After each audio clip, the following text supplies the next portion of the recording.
Praise lord, హల్లెలూయా. దేవుడు నామానికే మహిమ, ఘనత, ప్రభావం కలుగును గాక. పరిశుద్ధుడు, సర్వశక్తిమంతుడు మనకి తోడుగా ఉండును గాక. ఈ ఉదయకాల సమయంలో దేవుడు మనతో మాట్లాడుచున్న మాట, 1 పేతురు గ్రంథంలో నుంచి 3వ అధ్యాయం 9వ వచనం. ఆశీర్వాదములకు వారసులవటకు మీరు పిలువబడితే గనుక కీడుకు ప్రతి కీడైనను, దూషణకు ప్రతి దూషణైనను చేయక దీవించుడి. ఆమేన్. హల్లెలూయా. చూడండి, ఆశీర్వాదానికి వారసులం అంటే మనం అందుకే పిలుచుకున్నాడంటే దేవుడు, ఆశీర్వదించడానికే పిలుచుకున్నాడంటే కానీ మనల్ని అన్యాయంగా విడిచిపెట్టడానికి ఆయన మనల్ని పిలవలేదంట. అసలు ఆయన చూడండి పలుకుతున్న మాట, మీరు ఆశీర్వాదానికి వారసులు అవుటకే మీరు పిలువబడతారు అంటున్నాడు. అసలు నిజంగా ఎంత గొప్ప దేవుడు అండి.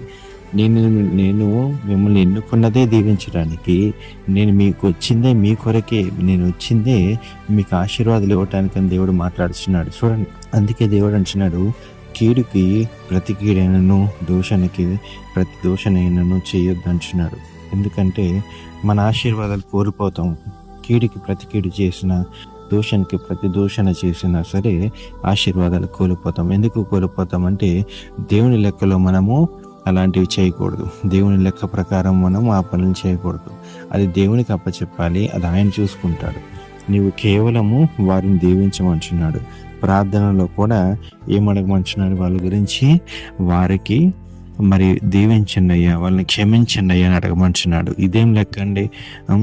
అసలు వాళ్ళు అన్ని మాటలు మమ్మల్ని అంటున్నారు, ఒక్క మాట కూడా మేము తిరిగి వాళ్ళని అనొద్దా?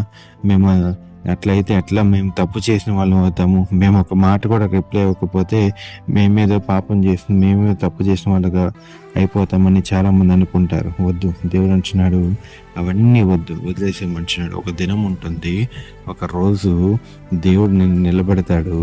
వారి మొహాలు కూడా మీ తల పైకెత్తి మిమ్మల్ని చూడలేరు అనమాట. అందుకే దేవుడు అసలు విడిచిపెట్టేయండి, మీరు ఆశీర్వాదానికే వారసులు కాబట్టి మీరు దేవుని ప్రకారం మీరు ఉండాలి. ఎందుకంటే వారు ఆశీర్వాద వారసులు కాదు, వారు వచ్చిందల్లా కేవలము వాళ్ళు దూషించడానికి. కానీ నిన్ను పిలుచుకుంది ఎందుకు? దేవుడు నిన్ను పిలుచుకుంది నిన్ను వారసులుగా చేయటానికి నువ్వు పిలువబడి ఉన్నావంట. పిలుచుకున్న నీవు, దేవుడు ఎంచుకున్న నీవు ఆ దూషించే వాళ్ళని, ద్వేషించే వాళ్ళని వదిలేసి ప్రార్థనలు, తండ్రి వారిని చేతికి అప్పు చెప్తున్నానయ్యా, నీవే చూసుకొని మాట పలికేసి వదిలేయాలి. వారి సంగతి దేవుడు చూసుకుంటాడు, నీ ఆశీర్వాదము ఆయన చూసుకుంటాడు. చూడండి, చాలామంది ఎన్నెన్నో మాటలు మాట్లాడతారు, ఎన్నెన్నో అంటారు, కానీ అసలు మన క్రైస్తవం లేదు. అది కేవలం మనము క్రీస్తుకి అప్పచెప్పాలి, అది ఆయన చూసుకుంటాడు. రేపొద్దున నిన్ను ఆశీర్వదించినప్పుడు వారి తలలు, వారి ముఖాలు ఏమైపోతాయో ఒకసారి ఊహించుకో. ఆ రీతిగా మనం ఉండాలి. కానీ దూషించే వారిని ద్వేషించేవారిగా, ద్వేషించే వారిని తిరిగి మనం దూషించేవారిగా మనం ఉండకూడదు. చూడండి, ఈ పునరుత్థాన దినమున మరి దేవుడు మనకి ఆశీర్వాదం అనే మాటలు పలుకుచున్నాడు కాబట్టి మనము కూడా ఆయన మాదిరిగానే రీతిగానే ఉండాలి. మన సంఘాల్లోకి వెలిచినప్పుడు, ఆరాధనలో ఉంచినప్పుడు దేవునికి ఇష్టానుసారంగా మనం ఉండాలి. మరి చిన్న వాక్యము దేవుడు దీవించి ఆశీర్వదించిన గాక. ప్రార్థన చేసుకుందాం. పరిశుద్ధుడు, సర్వశక్తిమంతుడు, సర్వాధికారి, మీకే వందనాలు రాజా, మీకే స్తోత్రాలు చెల్లిస్తున్న నా పరమ తండ్రి.